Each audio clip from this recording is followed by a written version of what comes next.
What's up, Wildcats? So you might have been caught up with all the excitement with the basketball homecoming, but there was still more action inside VCU athletics. I'm Selena Garcia, and this is CatEye Rewind. Both men and women's basketball teams honored their seniors on Saturday in front of a sold-out crowd as they hosted their arch-rival Florida A&M. Things kicked off with the Lady Cats as they controlled the game for the wire-to-wire 76-64 victory. Jasmine Knowles led the way with 22 points, 8 rebounds, and 7 assists, while Kendra Cooper added 22 points of her own. The men then took the court where the Rattlers fought back from an 8-point halftime deficit, but the Wildcats pulled away for the 64-57 win. The senior duo of Brandon Stewart and Michael Trapp led the way, with Stewart scoring 20 points and 8 rebounds and Trapp scoring 14. Both teams will travel up to North Carolina this weekend as they face off in rematches against North Carolina Central and North Carolina A&T as the regular season winds down.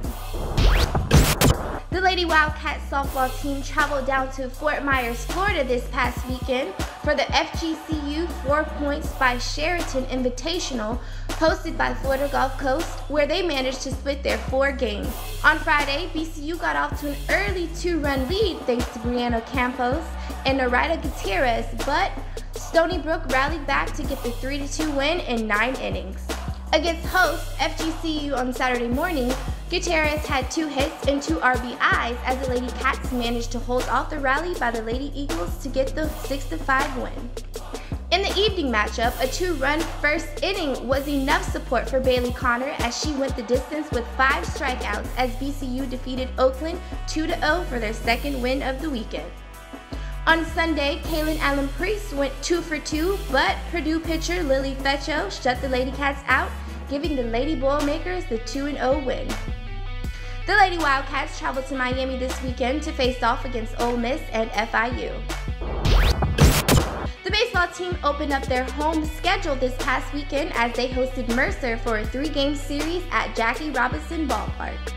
On Friday, Keith Zuniga had 6 strikeouts in 6 innings, but a 2-run 7th inning doomed the Wildcats as the Bears came away with a 3-2 win. Nathan Bond went 4 for 4 with an RBI on Saturday, but it wasn't enough as Mercer managed the 8-3 win over BCU. On Sunday, Jordan Robinson had a 2-run home run and the Wildcats managed 10 hits, but they couldn't produce the runs as the Bears came away with a 13-4 victory. This weekend, BCU welcomes Florida A&M to Daytona for a 3-game series on Saturday and Sunday. You can watch Saturday's doubleheader on CatEyeNetwork.tv. Now last we have women's tennis. The women's tennis traveled to D-Land to face off against Stetson on February 18th. The double tandem of Nina Matsuba and Maria Sablina defeated Alize McCod and Ashley Dean 6-4, while Maria Garros Marino and Alejandra Vidal managed a 6-2 victory over Ariana Korak and Carolina Mergali.